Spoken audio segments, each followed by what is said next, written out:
Good evening, ladies and gentlemen. We are back on a Wednesday night for another banger, and we coming at you with part two of What If Wednesday. You know what I mean? We been talking, and I got my man with us this evening. Not to disrespect, but I'm gonna get right to him real quick. But we've been going back and forth so heavy with the what if this, what if that. So we said, what if part two? And ladies and gentlemen, not to hold you, not to keep you waiting. I'm here with one of my guys, and I always tell him he's bending air from South Bend. They call him post game sports. How's it going this evening? Post game is good to have you as well. I appreciate that, my brother. It is all good. Everything is great. I can't wait to get into these topics, my man. You did it again. Let's bring the people what they've been waiting on. Yes, sir. Yes, sir. The people been talking a lot, and we've actually been talking so much about this. What if I would say since the first time me and you, I would say a week. Let me not say the first time, but about a week or two after we really started communicating, we've been having so many thoughts about what if this, what if that. And when we talk about it, we talk about sports, we talk about even life. But when we come here for the WTP Sports Deuce, and I'm MossBurgh, Level Up Sports 10, and that's post game sports. We talking sports this evening. And that one that I felt was needed to be talked about. I felt a lot of disrespect on his career. I've talked certain things, not understanding a triple double in an era where people think about titles. So my thoughts was, what if Russell Westbrook had titles instead of triple doubles? What's your thoughts on this one, post game? Well, it's an interesting question, man, because first of all, Russell Westbrook gets a lot of hate, and I will never understand the hate that Russell Westbrook gets. The triple doubles are impressive, but like if you exchanged the triple doubles for championships, Yeah. I believe Russell Westbrook would be considered, if not the greatest point guard of all time, definitely top three. Because you think of what he brings to the game, and you can say what you want about Russell Westbrook. He does not cheat the game. I don't see him load managing, even at this advanced age. That dude plays hard every single time they jump ball. Yes, sir. Russell Westbrook is go. I love Man. his game. I love his heart. I know he is the best player of all time, and some people got criticisms. But if you would exchange championships for triple doubles, Russell Westbrook would definitely be uh, in the upper echelon of point guards in the NBA in history. Yes, sir. Man, like when I've been thinking about this, I can't not disagree with you in any way. You know, when you think about the titles, when you think about the triple doubles, everybody's just said what they said about Russell Westbrook. He can't shoot, he can't do this, he can't do that. We still talking about Russell Westbrook at the end of the day. These triple doubles is not something that you just come out and you just easily get. A title is harder to get, you know, but a triple double for multiple seasons, that's something that you don't see. So when you talk about what's Russell Westbrook and some of the things about the jump shot and whatnot, I give this man his respect. I think he's Hall of Fame worthy. I think we've been graced with something special. And, for me, it was like seeing the big O, who was one of my guys, Oscar Robinson, in real time, with this athleticism and so much more. So, I think when you look at it, okay, if Westbrook had titles, man, you talking 25 points, maybe 30. He still might have averaged a triple double getting titles. Who knows? But just imagine Russell Westbrook with some titles. and still getting close to even averaging the triple double with people respecting more. I respect him regardless. So that was just, one of my what ifs when it came to this week so far. We got many more. And one that you came to my knowledge about was, what if Penny Hardaway isn't traded on draft night for Chris Webber? And before we get to that, just want to appreciate everyone tuning in. Brother Whitmore, One Take Zay, anyone that's tuning in. And I have a little setup where I'm going live on another screen. And if you're tuning in live, we are on YouTube right now. You could tap in at Post Game 86. You could tap into Level Up Sports 10, WTP Sports Dudes, One Take Zay. We are live right now. We are doing what we do. You can leave a comment in the chat. Let us know your thoughts as well throughout this segment this evening. And we are here with massive fireworks. And again, Post Game, man, that music. Man, we're gonna hold it. We're gonna get right to what you was asking. What if Penny Hardaway isn't traded on draft night for Chris Webber?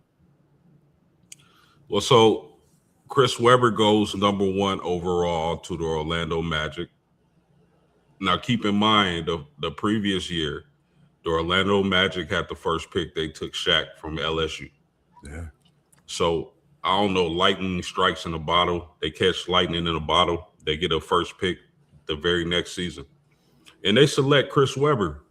And from what I understand, Shaquille O'Neal was urging management to select Penny Hardaway because they got to play together on the set of Blue Chips. So he's telling them, I want y'all to draft Penny, but they draft Chris Webber. And he said he tore up his front room when he saw that they drafted Chris Webber. But if they would have kept Chris Webber's draft rights, you would have seen like domination in the paint area. You would have had Shaquille O'Neal, you would have had Chris Webber. That's 7'1" and 6'10". You would have had Nick Anderson.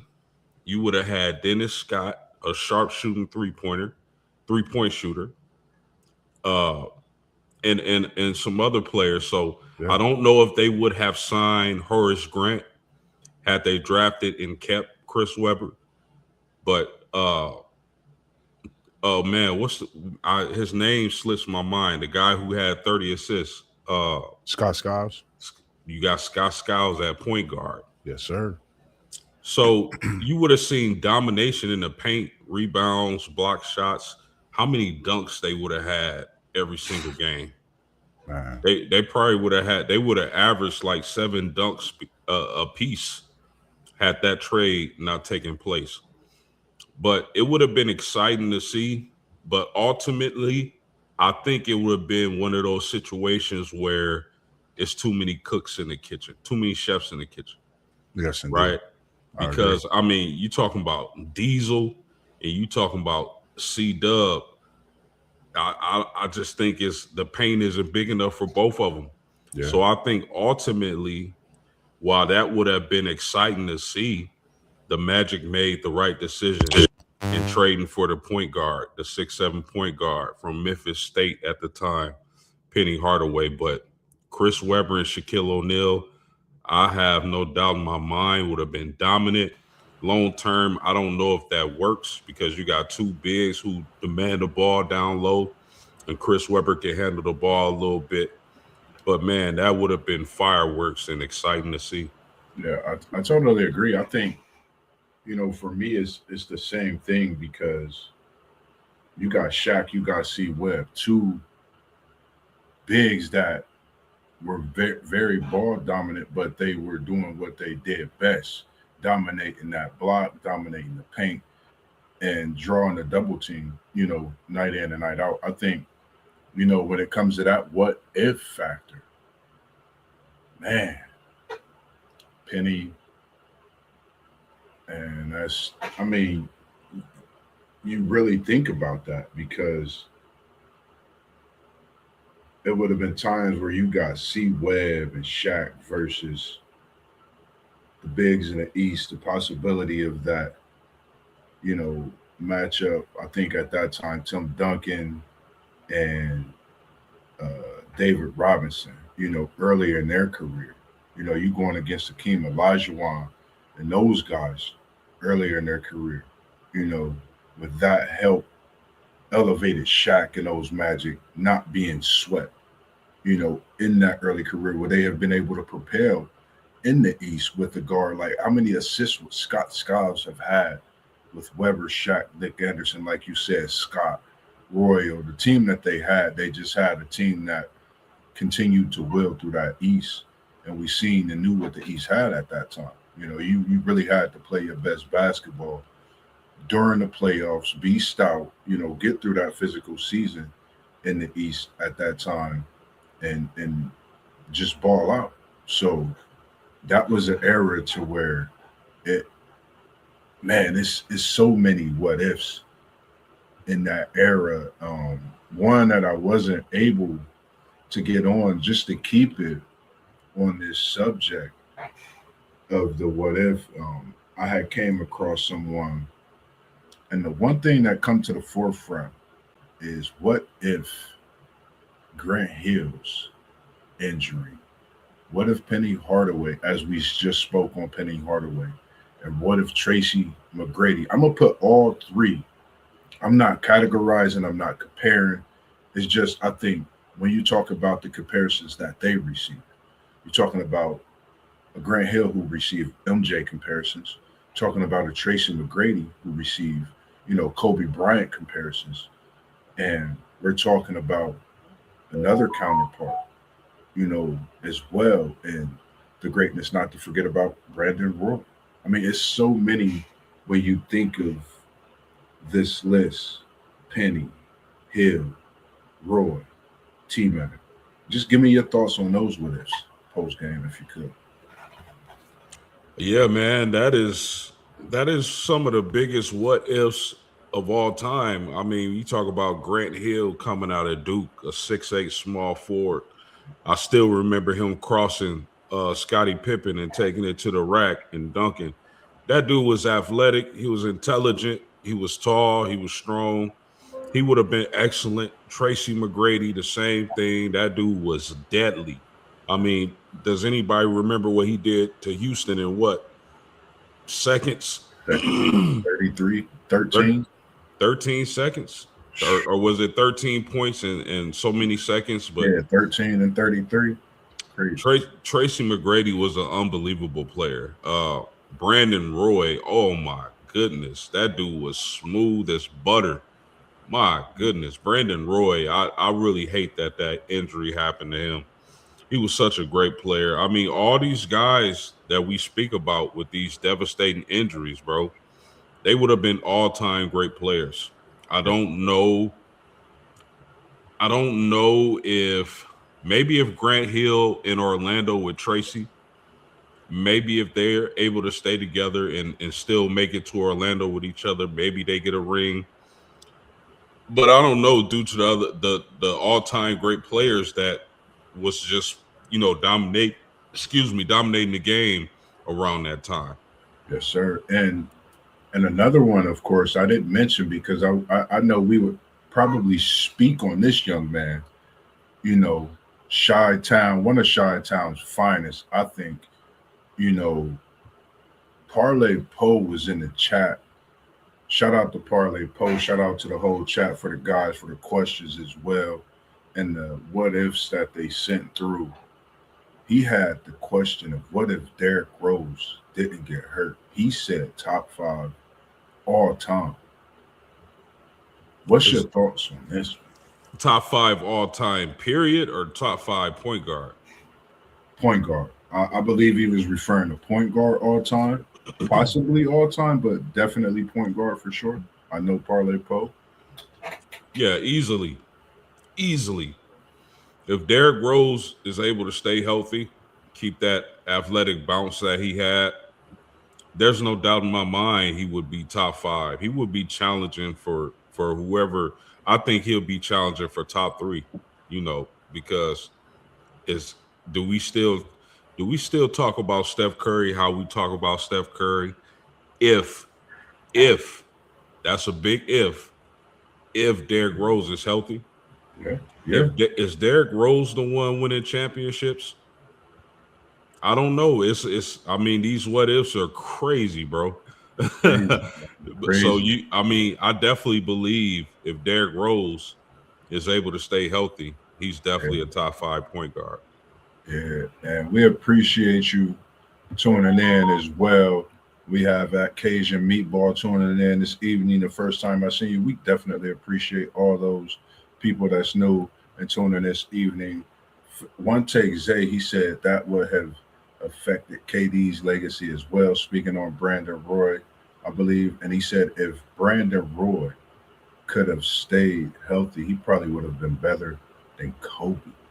And when you hear one take Zay, I'm leaving this here for a minute.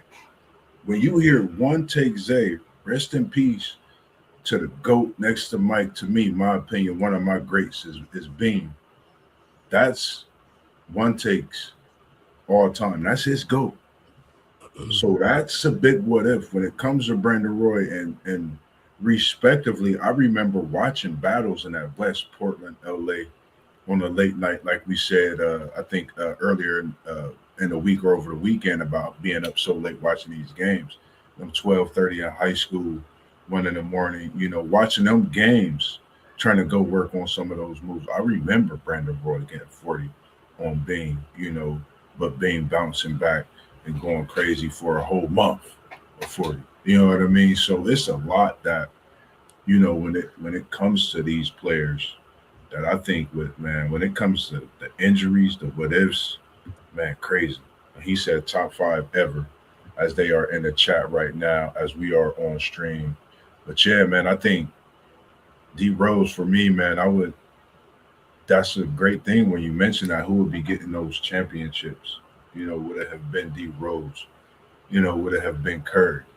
Even the fact of having KD Brown, because you got to think about this.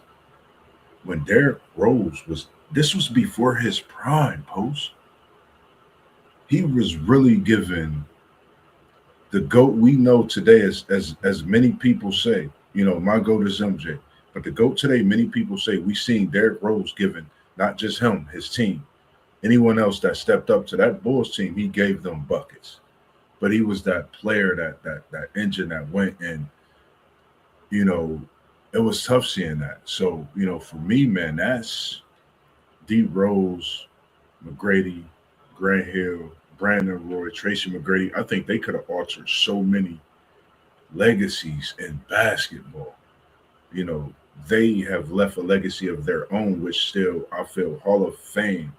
But it's crazy in the fact that you would really see one or two of these players on the Mount Rushmore post, if not all. I mean, it's crazy, and when we think of that and how we really think about the what ifs. And we have one take jumping in again. We appreciate you tuning in. He said, "What if Ray Allen didn't hit that shot for LeBron against San Antonio? What happens to LeBron's legacy?"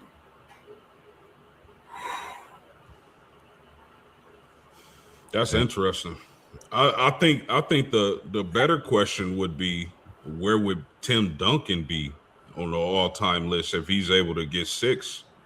You, Or how many Tim got? 4 or 5? that would have put Timmy at 6.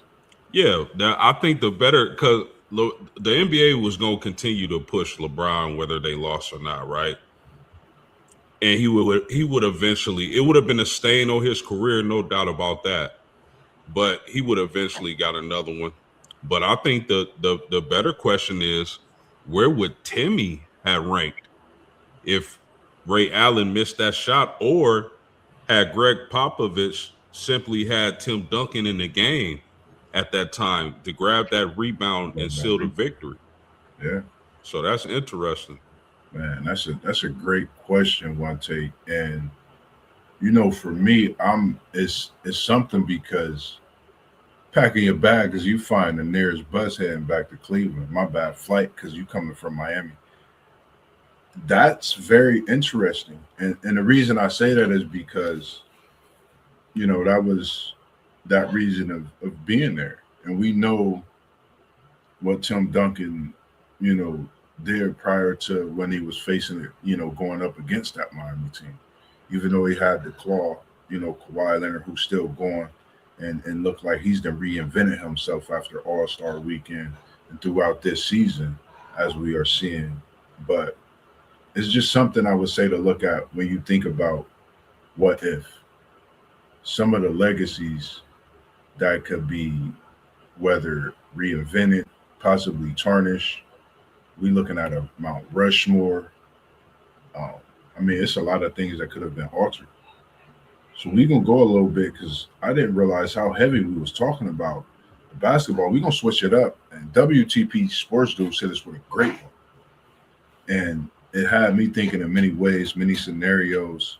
What if Vince Young came back for his senior season at Texas, and this was after defeating a USC Matt Liner, Reggie Bush, about it. I mean, you talking about a dynasty that was some other.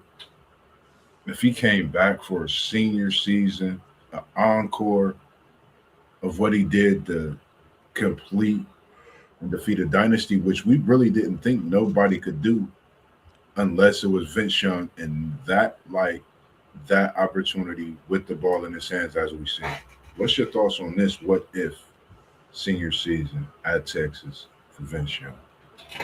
Well, first off, that national championship game, I remember watching that game back in, what was it, '05? Yes, sir. That was one of the greatest games I ever watched. That USC, man, you talk about Reggie Bush, Matt Leinart.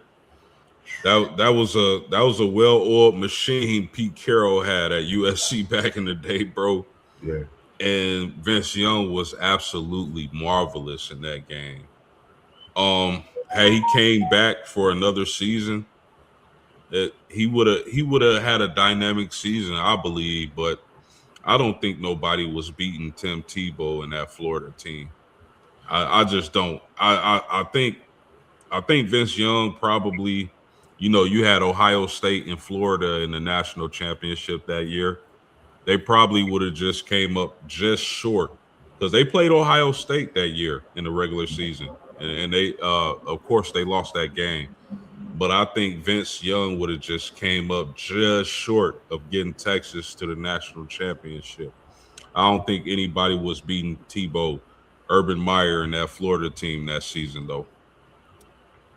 Well, take Zay. He said Vince would have won the Heisman probably. Hmm. I Yeah, like he that. I definitely. definitely think, yeah, for sure won the Heisman. And I think, like, like you said, like when you think about that Florida Ohio State, you're talking about two elite teams. The speed on both of those teams was crazy. And coming back, I know, teams prepare for quarterbacks in that sort, that nature. And you're talking about an elite Florida team offensively, defensively, you were seeing everything in a book from that Florida team. They was disguising, they was fast. Ohio State, same thing. So I give him Heisman. I think we would have still seen some great things. Had Texas right there, but I think they would have just took a close loss just to keep them from being right there for a back to back. I mean, it would have been, I think, history for us to see. Especially coming off beating the team that was a dynasty, trying to go for something special and back to back at that time, being a black quarterback as well. So I think it would have been great, but definitely that Heisman would have been his to win for sure. The next question that we had, and again, post game, I appreciate you joining and tuning in with me this evening. And one take Zay had one, but I'm gonna get to yours. I accidentally, when I was getting everything together, I put this in, but I'm gonna get this to you. And we definitely have another guest coming in with us this evening, ladies and gentlemen. We got one of the OGs who watched me grow up from a pub on up. I would say about 8, 9, 10. I can't remember. We have the great Griffey in the building this evening with us, ladies and gentlemen. How's it going this evening, Griff? Man, chilling, bro, chilling. Kind of tired, but I had to come on here and holler at you since you hit me up, bro. What's going Man, on? I appreciate you for tapping in, and it's appreciated. The next one we had coming up was post game. He had the topic on there, the biggest what if. I thought I was, on the football side, outside of one other that we had, and that was what if Randy Moss was allowed to enroll at Notre Dame. What's your What's the, thoughts? You say it again. no, I was just saying, what up to Griff? Oh, what's up? How you doing, man? Good, man. How you doing? Good to see you up here. Good to see you too, man. I'm chilling. For sure, for sure. Yes, sir. Shit. Randy would have got to go to Notre Dame. What was Notre Dame doing back then? What year was this? 96 to 98? Around there? 95. 95. 95?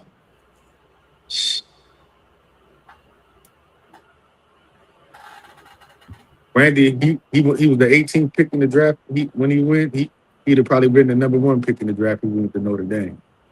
Definitely. Man, get this. Man, this dude is. Hold on, y'all. I'm sorry.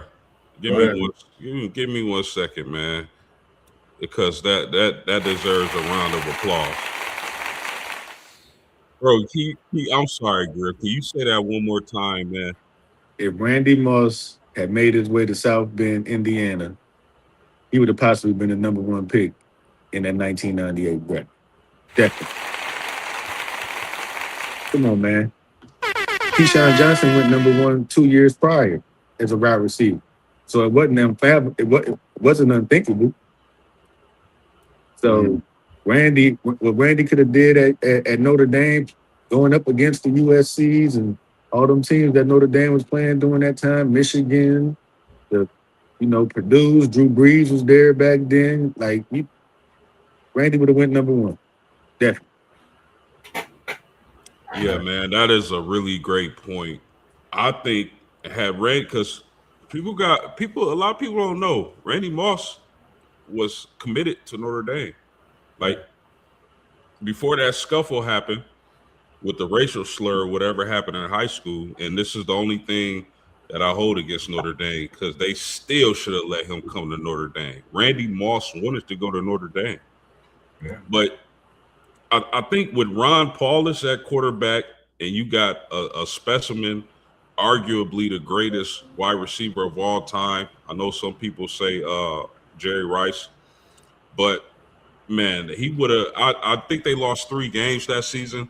I think even as a freshman, I think he was good for 2 at least, and that probably would have changed the inning of rest in peace Coach Holtz's latter part of his stint with Notre Dame.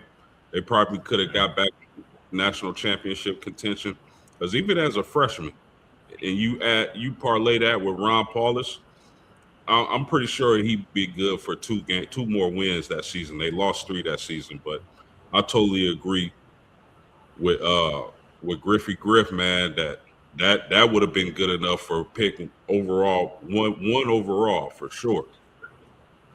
Definitely. I really agree with it. I was just knowing the whole story, the whole situation.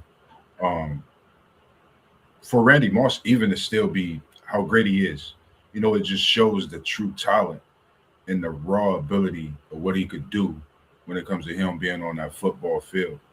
Um, Shout out to the Hall of Famer and everything he's done for the game, as well as other athletes that we spoke on that's Hall of Famers, or if they don't choose you to be Hall of Famers. I feel we've spoken on.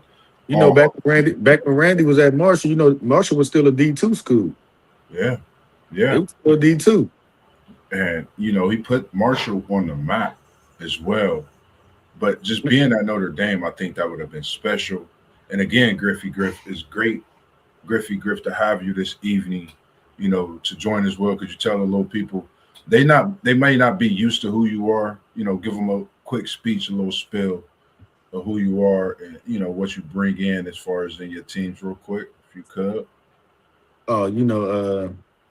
Originally from New Orleans, moved here when I was 16. North Sider all my years here. Graduated from Weststone. Uh, my football teams. I'm a diehard Saints fan, diehard Knicks fan, diehard Cubs fan. You know, from the South Linden area, running through the terrace and in the number streets when I was younger. You know, came from that to what I am now. You know, father, grandfather, and just trying to live my life and make everybody around me better. That's who I am. Yes, sir. Don't forget to tell them. We just finished up with Women's Month. Even though they came up George short, you had a daughter that was out there hooping, and you have a daughter that's got accepted, man. And we appreciate what you do as a father and that. Yeah, they came up short in the Final Four. It was heartbreaking because we got down early a little bit, came back, controlled the game. Second and the third quarters going into the fourth quarter, we was up 11, man. We was up 11 points going into we was up 11 points going into the fourth. It started spiraling. They got into the penalty with about 5 minutes left in the fourth. But with 4 minutes left, we were still up 9. But our girls it seemed like their feet got stuck in the ground. They couldn't get their hands on rebounds. A lot of second chance points from the St. Henry team with a remarkable comeback against us. They're a very good team to come back from 11 on us. Usually that's death for any team we played against this season.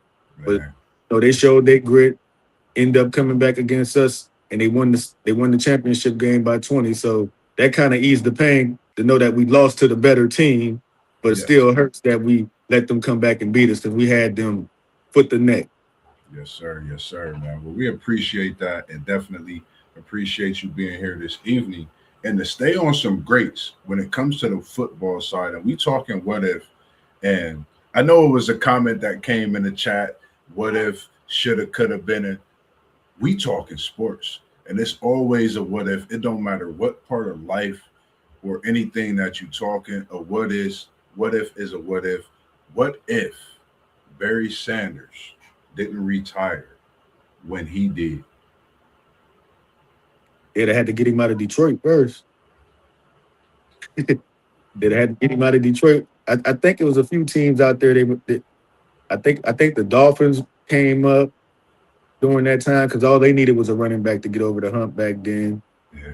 Two other teams, but he'd have definitely had to get out of Detroit. What's your thoughts on that, post game? 100% agree. I think, Barry Sanders gave the Lions 10 years of his career, 10 dynamic years. He finished with over 15K rushing. Yeah. He probably would have played 3-4 more years. Yeah, he had about 3 or 4 more. Yeah, he probably would have finished with about 20K, maybe 130 touchdowns. I mean, Barry's Barry, man. It's one of the great travesties in sports and nothing against the Detroit Lions, but man, I wish he would have played for somebody else. Yeah. 100%. Barry Sanders is goated. Still to me the greatest running back of all time. I love watching Barry Sanders, even though I called him at the latter part of his career. Man, his numbers would have just been outrageous, especially like what Griff said, if he would have got a chance to move on and play for somebody different, bro, his numbers would have been ridiculous. Yeah, I totally agree. I was feeling the same way. If his career would have lasted, I think he retired because he was just so loyal to the team, loyal to the city. He didn't want to do nothing else, but it could go on and on about that when it comes to as far as in him being loyal, wanting to be traded, but we know how that goes. But I think exactly what you said, so many more touchdowns. I think he would have broke the record way back then. I think we talking about one of the greatest running backs, arguably, of all time. To me, it was the greatest running back that I've seen. My opinion, Barry Sanders was my great. I love watching him. Really the only running back not that I cared for every running back or had a certain but Barry was my guy that I want to see if I'm watching football. Outside of me seeing Icky Woods and those guys on my Bengals, I want to see Barry Sanders. Outside of any other running back in the NFL, you knew you was getting a show. So I think we talking about numbers even crazier than we could expect to see now that we see at the top of the list, honestly, when it comes to Barry Sanders. They say Emmett's record is unbreakable. Barry Emmett would have never got the Barry Yes. if Barry wouldn't have retired. I feel the same way, man. Like, no disrespect. Emmett was a great running back, Hall of Fame. We respect everything, even him, his son playing that role and being a football player as well, being good in his doings. Barry Sanders was my guy. Being that small, doing what he did, the quick feet, the agility. You're talking about a loaded shotgun that could kill anything in sight. And when I mean kill, he's just going to move past you, break the tackle, be elusive, and get to that end zone. We're going to go one time. Anything else for you post game on that one? Yeah, you don't want to hit Griff with the rest of the what ifs? Oh, yeah, definitely. I got one coming for him. I was just about to go to one before I came back to the one that Zay got for us. I think that's a good one. I'm going to start up top with the Russell Westbrook. If he had titles instead of triple doubles, what's your thoughts on the what if Russell Westbrook? If I put it like this, if Russ had one title, that would skyrocket him up the list of greats. But if he had two, we could possibly say that Russ is probably one of the top 5 greatest point guards ever to play the game. If he had 2 titles, some people still think that way. I don't think so. I think you need a title or two to really be considered in any type of top 10, top 20 type of ranking. But yeah, if Russ had some rings and less triple doubles, he'll definitely be a top 5 point guard in just about anybody's eyes. I think if he would have led teams to championships at the point guard position, he'll be considered one of the greats ever. Even though he already is, but you know what I'm saying, immortal. And speaking on point guards, I'm gonna put these guys in a not class by themselves, no comparison, but I feel these players, Derrick Rose, Tracy McGrady, Grant Hill, Brandon Roy, I feel they was ahead of their time in their prime at a time to where they could have changed the dynamics of the game in that GOAT status without being hurt, without those injuries. What if those 4 players didn't get hurt? Rose being one that was not even in his prime. Yeah. What's your thoughts on those guys? I think I was going back and forth with L on this on Facebook earlier. But Rose would have continued being a problem if he wouldn't have got hurt. Brandon Roy was a terror out there with his game. Who else you name? McGrady? Grady. Oh yeah, T Mac Sauce.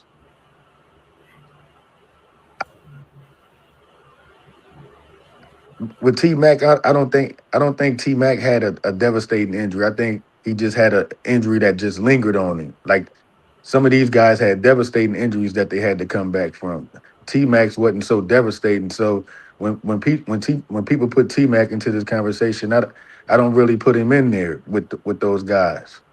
But yeah, T Mac would have been great without that. Without his back troubles, he would have been great. Also, definitely.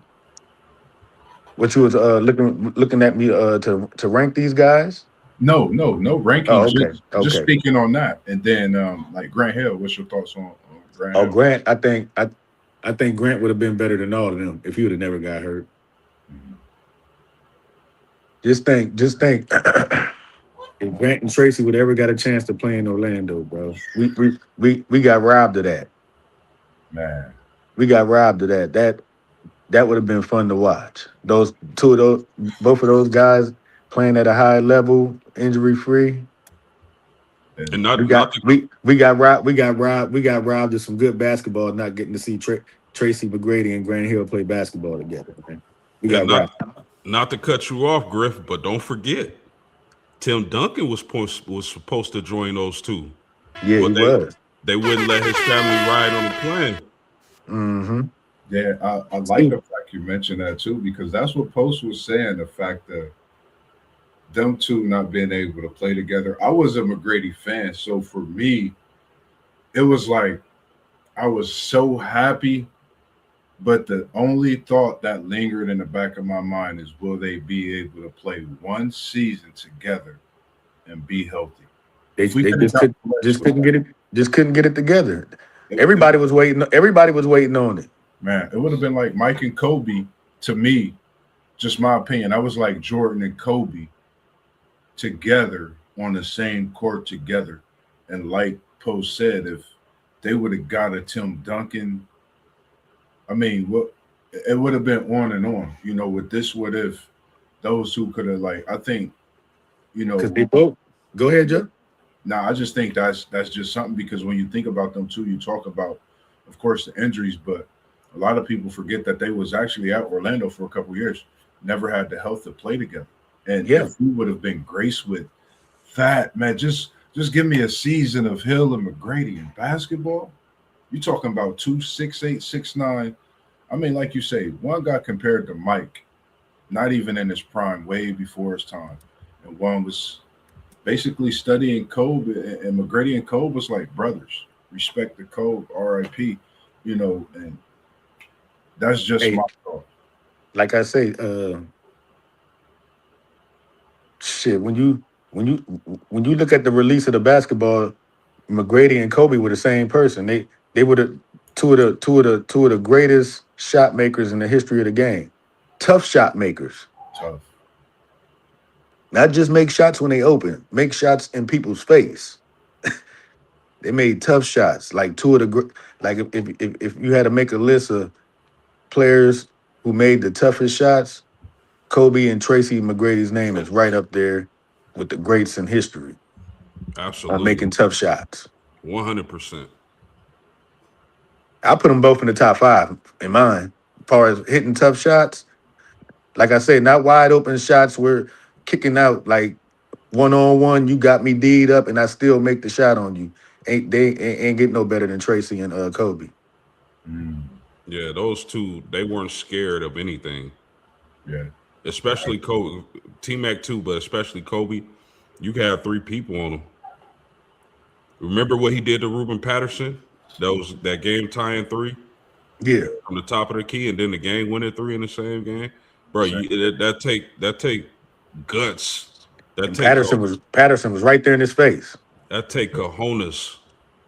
Take a Mamba mentality, man. And, you know, when I think about it, man, respect the code of the game of basketball for me, because, like, I used to go imitate things that he did. And like I said, I keep seeing this Laker, you know, video that's been out surface. And I think of Kobe and that baby when his mom was holding him in the stands and he was looking and watching his pops on that basketball court in that decisive game with those Lakers.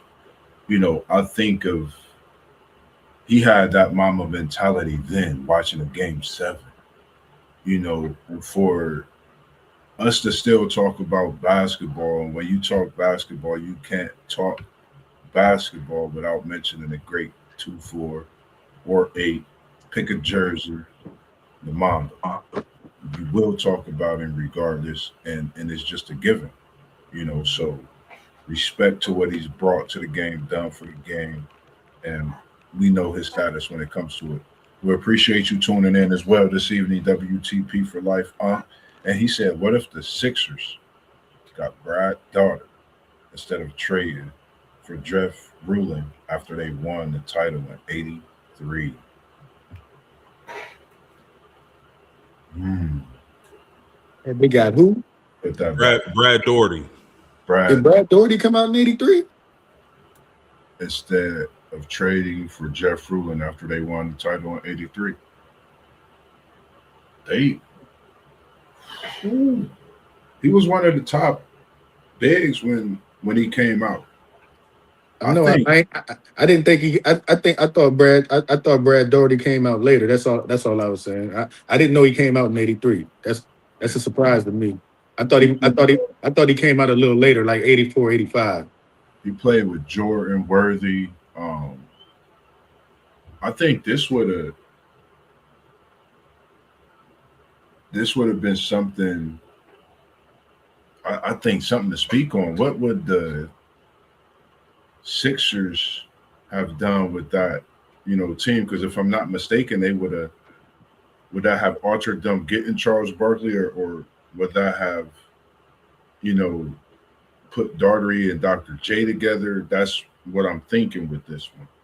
And Unc always hits us and catches us with these great questions that make me go on my encyclopedia. Who did they trade for Jeff Rulin? Moses Malone? 84. He said in 84. That's when I know they say they picked up Jeff Rulin, but who did they trade for Jeff Rulin? What's your thoughts on this one, Post? I was born in '86, bro. And that's what, because like I remember when the Sixers, this was during that time where Magic Bird started to come up and that little rivalry with them, right? During that time of Magic and all those that could have gotten Barkley and Daugherty. Okay. So that would have paired Dr. J, Barkley, and Daugherty together for Philadelphia. And you possibly looking at a team that could compete with Detroit during that run. That's something that could have been a special team as well. That's a 7-footer in Philly, which they haven't had since Moses Malone. You know, I think that's why they've held on to Embiid as long when you think about it today. You know, that's what Philly, that's when they do big things, when they have that big. Any thoughts on this one? I mean, it sound like they should have went with Brad Daugherty. I know Brad Daugherty was a hooper. I do know that. Yeah, because I was born in '82, but it just made me think about them '80s rivalries that I had watched, you know, over the years when I got a little older. And he said that the Sixers traded their high draft pick for Jeff Rulin. And Rulin, he was really a player that everybody kind of like went up people's draft boards, but to go up that high, I think was kind of wild itself. And one take, I had a great question, and I don't know. Nobody really asked me this, and I think everybody will know where I'm going with this one. I'm an FSU fan. I'm a diehard FSU fan, and be careful what you say about my guy when you see this come up. And we talking about what if Peter Ward. I think we know the rest post game. We talking about arguably today still. And I'm talking about Reggie Bush. I'm talking about Vince Young. I'm talking about any college player that's put on a uniform and played a game of college football or 2 or a season or 4 seasons or 6 today as they have sometimes. What if Peter Ward didn't get caught just getting the hook up on close post game? I'm going to have my thoughts on this. What's your thoughts on this post game? And the great Griffey. I'm going to start with you post game. Yeah, when you talk about Ward, man, anytime, first of all, dynamic punt returner, kick returner, great wide receiver in college. I think Florida State is still the only team to start number 1 and end number 1 in college football, if I'm not mistaken. That was during Ward's time. And anytime you go top 5 in the NFL draft as a wide receiver, you know you destined for greatness. Obviously, that didn't happen for Warwick and the Bengals. TJ Houshmandzadeh ended up taking his spot, and he ended up being released and playing elsewhere. But, Man, Warwick was dynamic, man, and I see why you a Florida State fan, Moss, watching somebody like Warwick dominate the game in the fashion he did. Yes, sir. What's your thoughts on this with Great Griffey? Griff? Warwick, all time far as wide receivers go, the season he had, all time great in college football. His name is etched in stone. The plays he made on special teams, the hands he displayed in college, it was like he had stickum on. That boy was making plays all over the field. Yes. I don't know what happened when he got to the pros, but as far as college wide receivers, you definitely got to put him in the top 10 all time of college wide receivers that played in college. Yes, sir, for sure. You know, for me, the what if you talking about arguably a unanimous Heisman Trophy winner. You know, you go from overall number one, the top vote getter, really at that time, he would have unanimously won the Heisman. You talking about all purpose. You talking about he catching the ball, running the ball, returning the ball. I mean, you doing everything you could possibly do. And like you said, post game, unanimous one to start and to finish the season. You know, that's why I try to hold on my Florida State talk, but it's etched in history and it's still there as we talking about Peter. I think, you know, for me, watching him as I was a Bengals fan, I was loving it when he came to Cincinnati.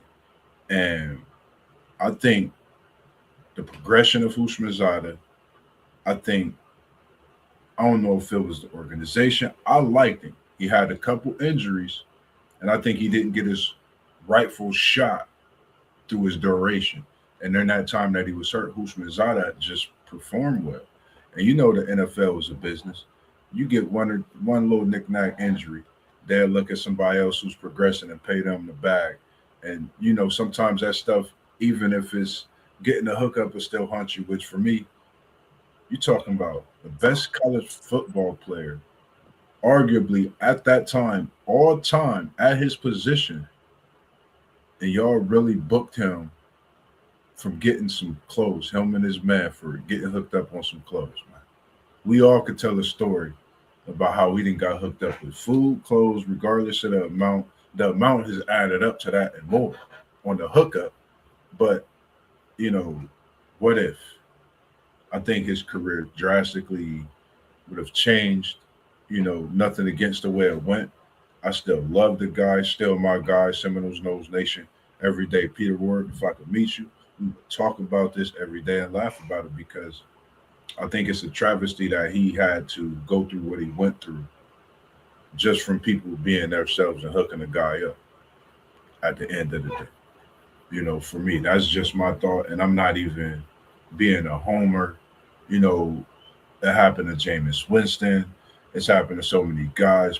Guys got money thrown at them, but they get a slap on the wrist. You know, so times change as we see year by year. Definitely. Anything else anybody want to talk about as we, you know, continue to dive in some of these great what ifs this evening? You know that wasn't a legal pick against Notre Dame, right? We talk about Jameis Winston. Nah. You know that wasn't a legal pick, right? You said it wasn't illegal? No, sir. we gonna say that one for the text talk.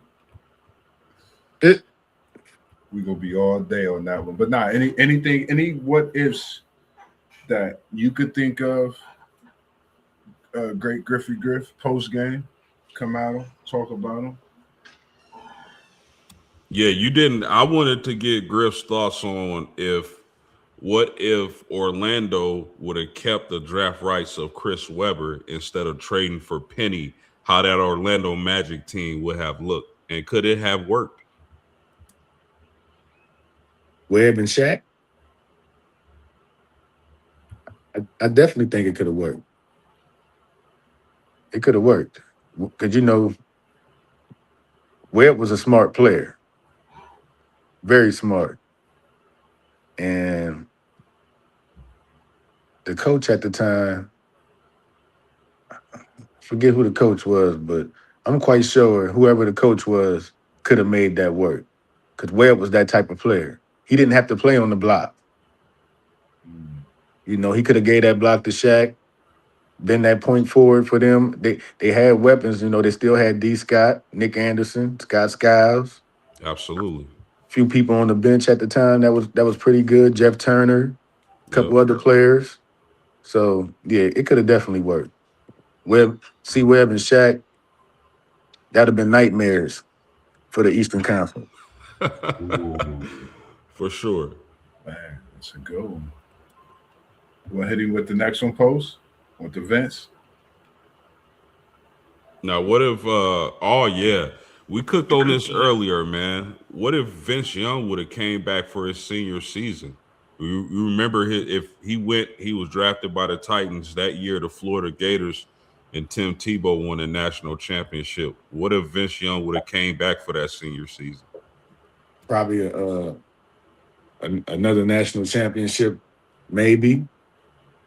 Definitely the number one pick in the draft. Wouldn't have went 3. Could have stayed away from Tennessee and Jeff Fisher. I think Vince Young was a little bit before his time. A couple years before his time. Vince Young was a couple years before his time because Vince Young came out what year? 05 or 06? He was that 05. 05? Yeah, 06. It was same year as Reggie Bush.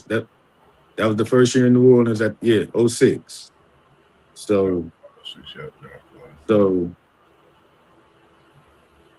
when did Harbaugh start doing this, letting Colin Kaepernick go crazy? Like 2010, 2011? Yeah. Vince Young was about 5 years too early. About 4 or 5 years too early before his time. He'd have got a legitimate shot if he'd have came about 4 or 5 years later. I think they tried to mold him into something that he wasn't. He wasn't a pocket passer that just sat back there and no, he was a one read quarterback. Yeah. Put him in the shotgun, put it in the running back's stomach, take it back out, throw it to the wide open man. He wasn't a drop back passer, and that's what he was forced to be. And on top of dealing with Jeff Fisher, who never really liked him to begin with, it kind of ruined his career. Was just made me think about was Vince Young in the RPO before the RPO invented itself, or before they say this play that they call? Definitely RPO before they start calling the RPO, man. That's all he did. The whole Texas offense was predicated off of that. Put it in the running back's stomach. He either keep it, Vince go run it, or he go throw it to the first man that he see open. He ain't sitting back there making reads. But he was a very good player, but he just came up at the wrong time, where his skills could have been better utilized. Definitely agree.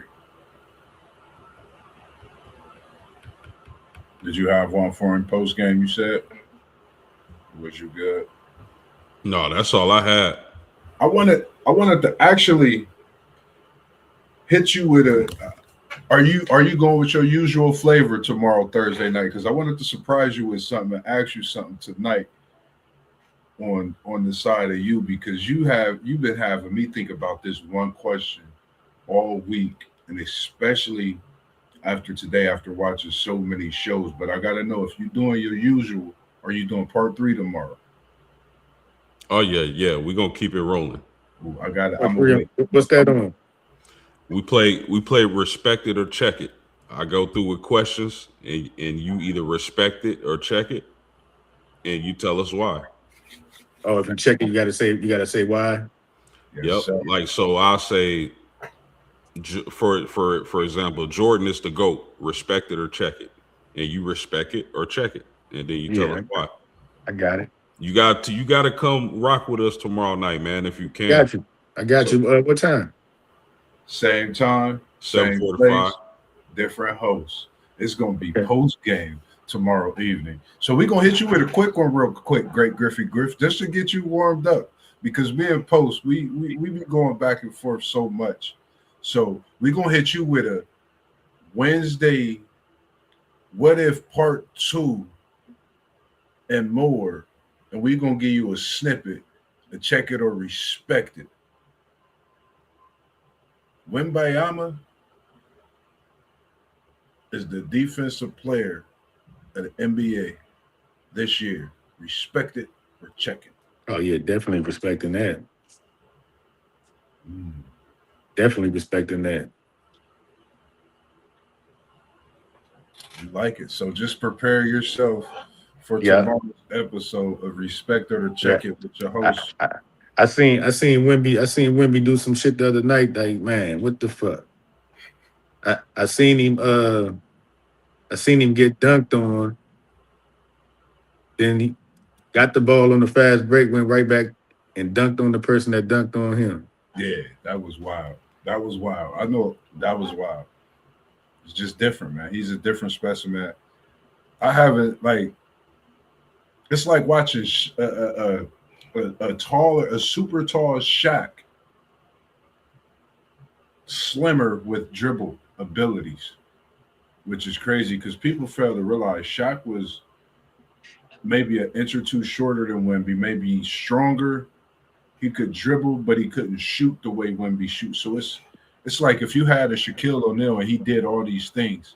Oh, if you watch Wemby with some length, it's a different specimen out there, man. Like, but I think the one thing that worried me about Wemby, he's just so slim. He's just so slinky.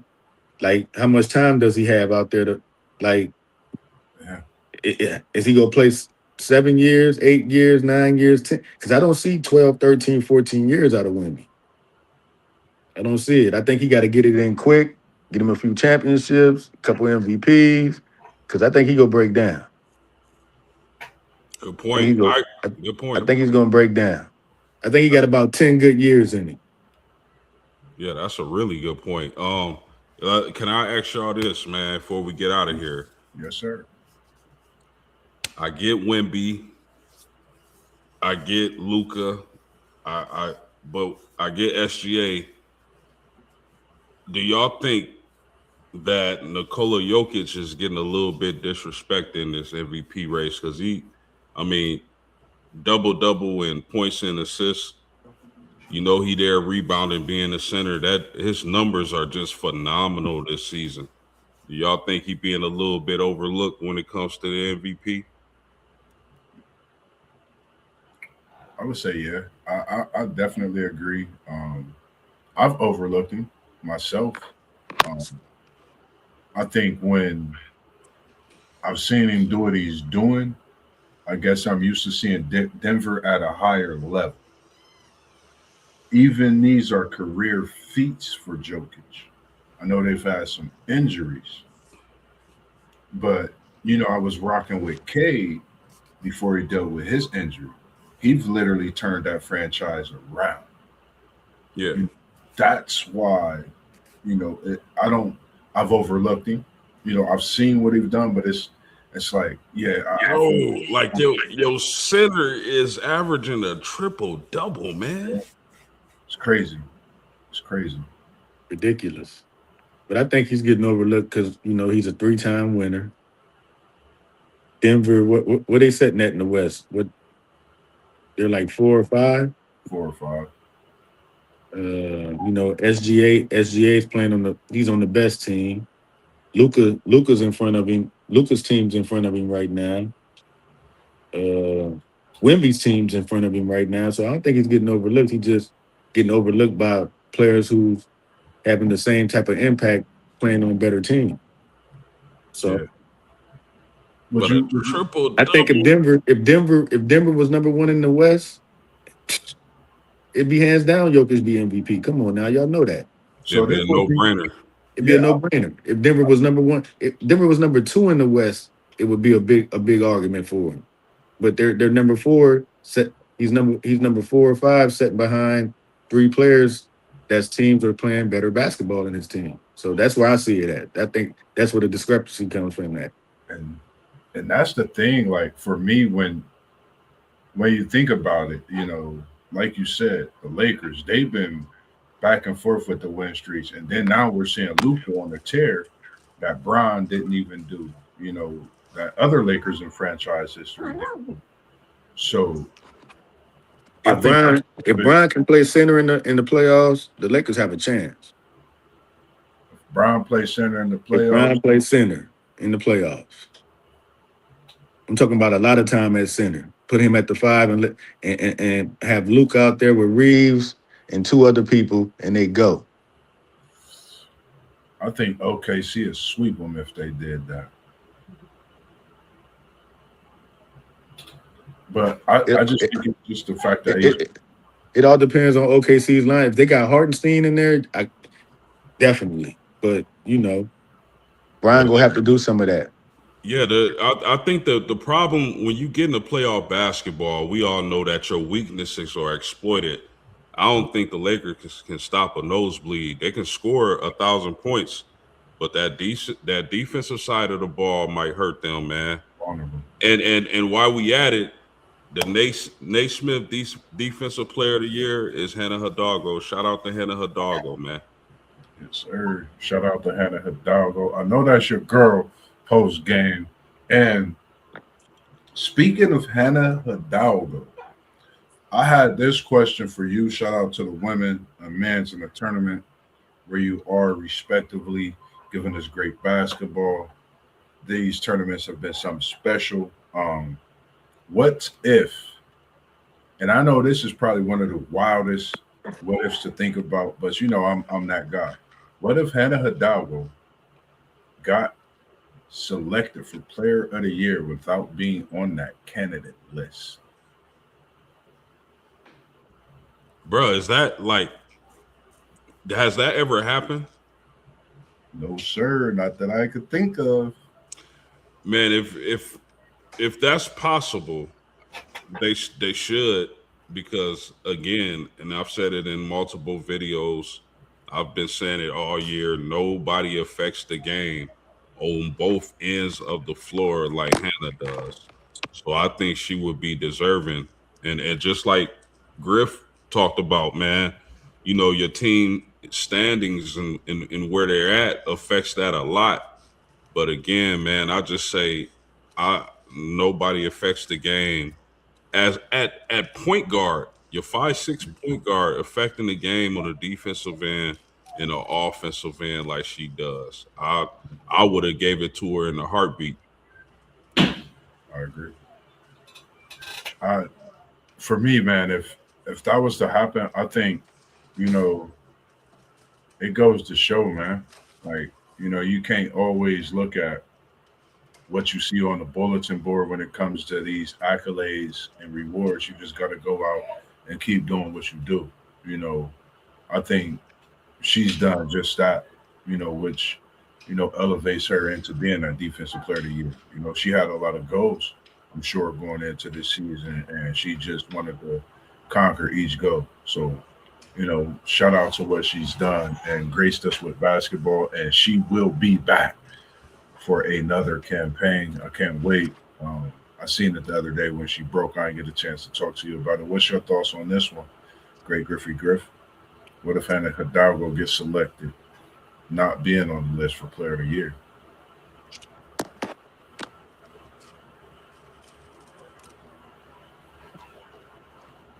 Hannah's a great player. I don't know the other players that are in the running for the Player of the Year. I don't really follow college basketball as much as y'all do, but she's a great player. She's great. I think Sarah Strong might end up winning it though.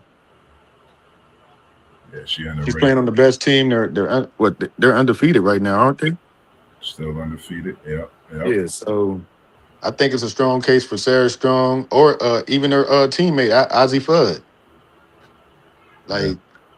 And who else is out there? Caleb Blakes. But yeah, like I said, I don't follow women's college basketball as much as y'all do, but them is three girls right there that definitely should be in the running for it. Let me put this into perspective, fellas. Hannah Hidalgo, the 5'6" point guard from Notre Dame, has just won the Naismith Women's Defensive Player of the Year. Can I tell y'all the last 4 winners? Cameron Brink, Aaliyah Boston, Natasha Mack. What do they all have in common? Them 6'9" bigs. Hello. Oh, she in the land of the giants, doing work.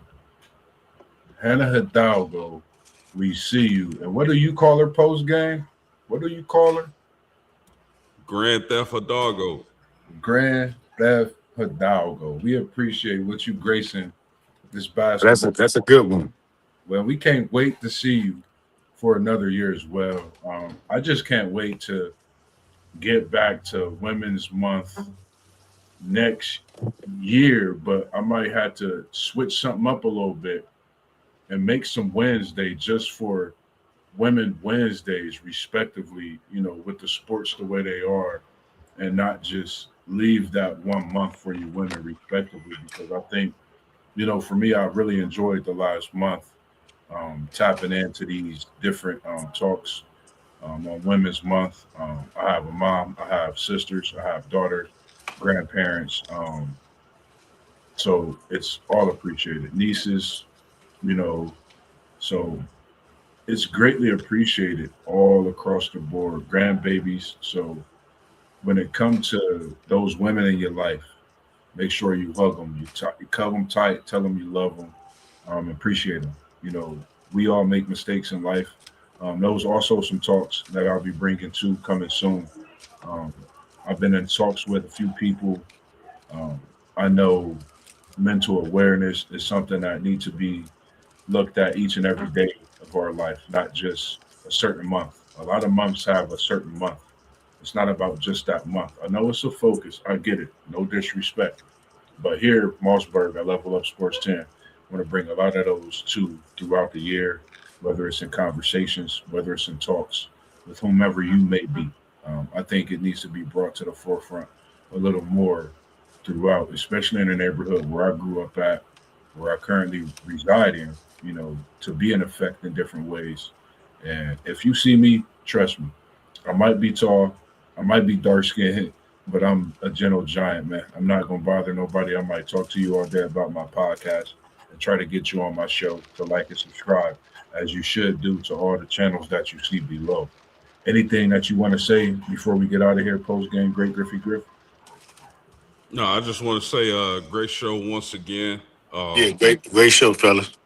Yes, sir. If you out there, you listening, you watching, make sure you hit that like button, subscribe to the channel. Don't matter which channel you watching from. Make sure you subscribe and hit that like button. Yes, sir, man. You heard what Post Game said. Make sure you like, subscribe, post, man. This right here.